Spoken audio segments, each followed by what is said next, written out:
আমরা দেখব বাঘ ও খরগোশ।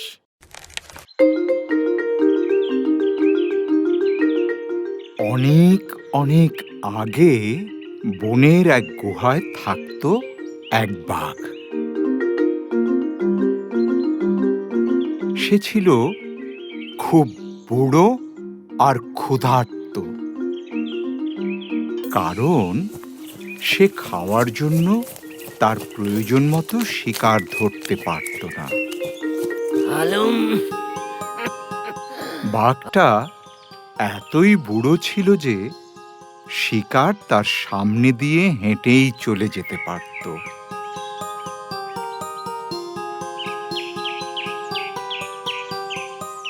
এই যখন অবস্থা, তখন বাঘ একটা বুদ্ধি বের করল। তাই সে গেল বনের সবার সাথে কথা বলতে।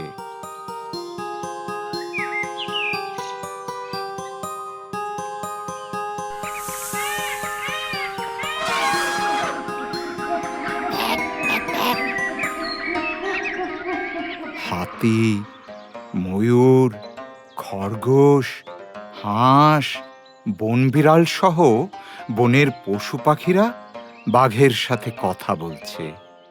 বাঘ খুব ধীরে ধীরে বলল, শোনো পশু পাখি সকল, বনের রাজা নির্দেশ দিয়েছেন এখন থেকে সবাই রাজার কাছে খাবার পাঠাবে।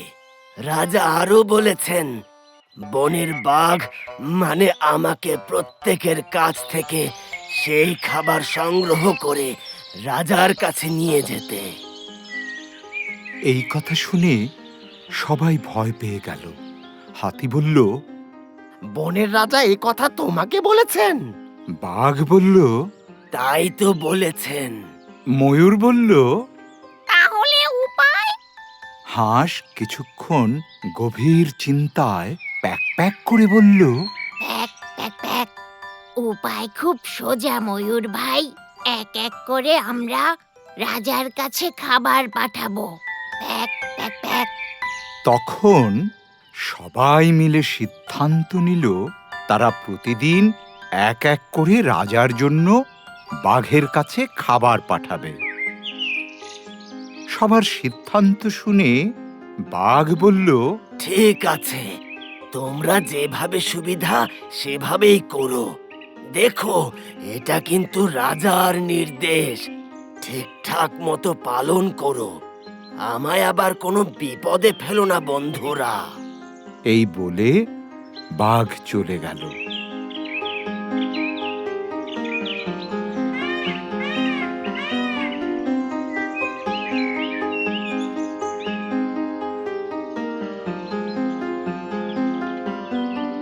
নিজের গুহায় এসে বাঘ মনে মনে হাসছে। কি দারুণ একটা বুদ্ধি করলাম!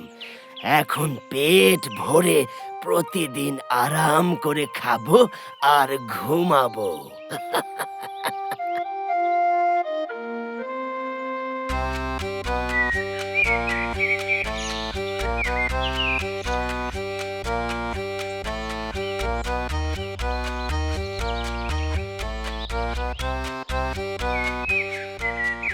প্রতিদিন বাঘের কাছে বনের রাজার জন্য খাবার পাঠানো হয়।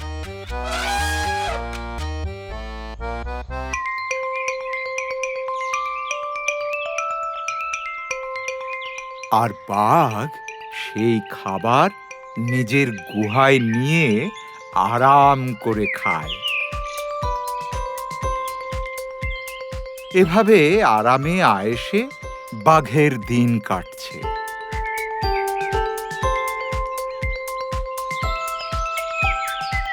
একদিন খরগোশ বাঘটাকে অনুসরণ করল। সে দেখতে চাইল আসলে বাঘটা খাবার নিয়ে কোথায় যায়।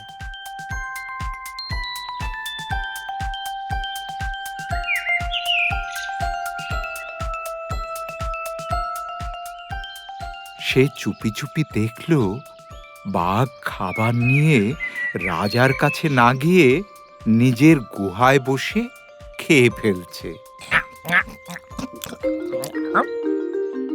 খরগোশ বুঝল ঘটনাটা কি, তাই মনে মনে বলল, আচ্ছা, এইভাবে আমাদের বোকা বানানো হচ্ছে।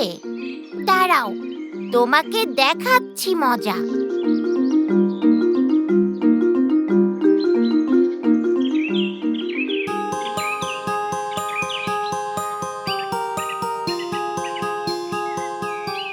পরদিন বাঘ অনেকক্ষণ অপেক্ষা করছে, কিন্তু কেউ কোনো খাবার নিয়ে আসছে না। তাই সে গেল খোঁজ নিতে।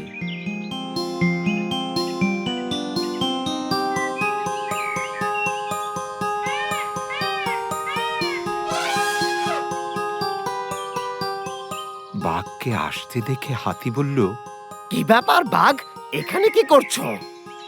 বাঘ একটা হুঙ্কার দেওয়ার চেষ্টা করেও পারে না। হালুম। বুড়ো হয়েছে, তাই কোনো মতে হুঙ্কার দিয়ে বলে, হালুম। আজ তোমরা রাজার খাবার পাঠাওনি, তাই রাজা আমাকে খোঁজ নিতে বলেছেন। ময়ূর বলল, কিন্তু আজ তো খরগোশের যাওয়ার কথা। তখন হাতি বলল, আরে ভায়া, সে তো অনেক আগেই রওনা হয়েছে। লোভী বাঘ আর দেরি না করে যেতে যেতে বলল, আচ্ছা ঠিক আছে, আমি দেখছি। এই বলে বাঘ হাঁটতে শুরু করলো।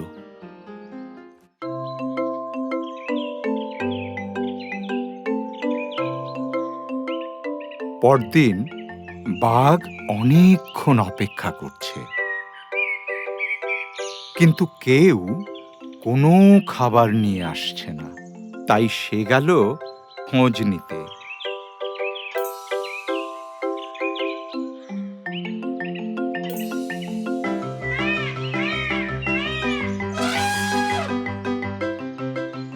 বাঘকে আসতে দেখে হাতি বলল, কি ব্যাপার বাঘ, এখানে কি করছো? বাঘ একটা হুঙ্কার দেওয়ার চেষ্টা করেও পারে না। হালুম। বুড়ো হয়েছে, তাই কোনো মতে হুঙ্কার দিয়ে বলে, হালুম। আজ তোমরা রাজার খাবার পাঠাওনি, তাই রাজা আমাকে খোঁজ নিতে বলেছেন। ময়ূর বলল, কিন্তু আজ তো খরগোশের যাওয়ার কথা। তখন হাতি বলল, আরে ভায়া, সে তো অনেক আগেই রওনা হয়েছে। লোভী বাঘ আর দেরি না করে যেতে যেতে বলল, আচ্ছা ঠিক আছে, আমি দেখছি। এই বলে বাঘ হাঁটতে শুরু করলো। একটু যেতেই বাঘের দেখা হলো খরগোশের সাথে। বাঘ রেগে বলল, কি ব্যাপার খরগোশ, তোমার তো দেখছি কাণ্ডজ্ঞান নেই। খরগোশ বলল, কেন ভাই, আমি আবার কি করলাম? বাঘ বলল, তুমি এখনো কেন রাজার খাবার নিয়ে যাওনি?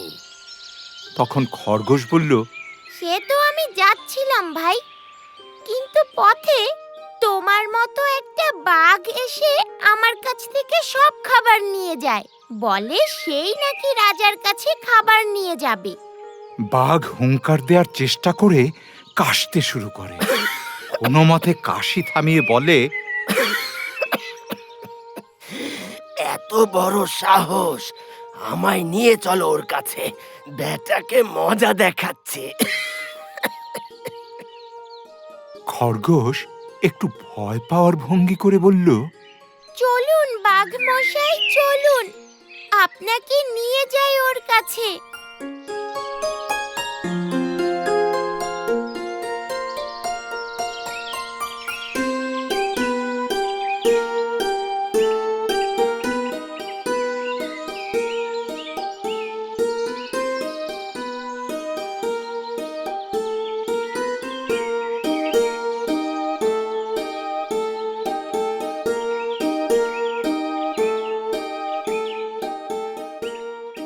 এরপর খরগোশ বুদ্ধি করে দুষ্ট বাঘটাকে নিয়ে গেল নদীর ধারে।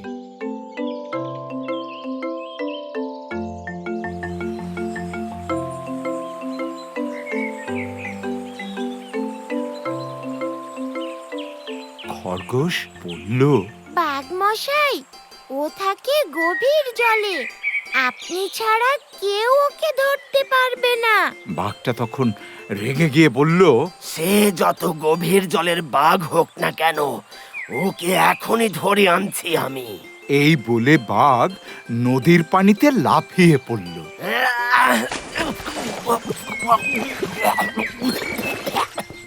আর সাঁতার জানতো না বলে তলিয়ে গেল নদীর জলে।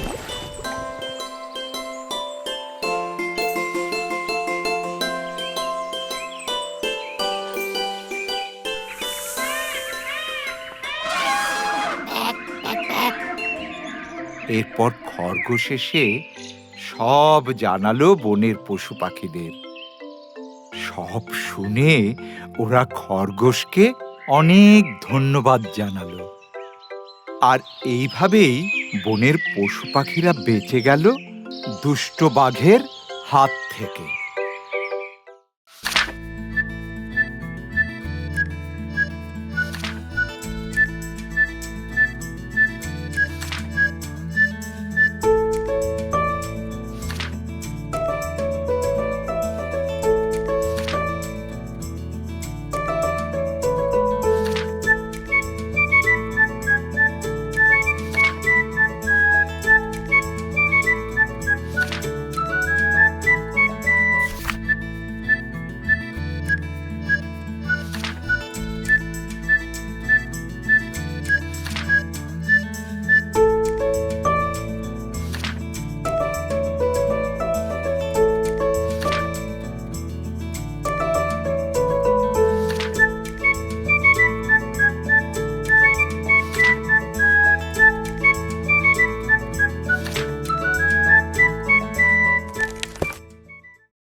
ফেসবুকে ফলো করো এবং ইউটিউবে সাবস্ক্রাইব করো দুরন্ত টিভি।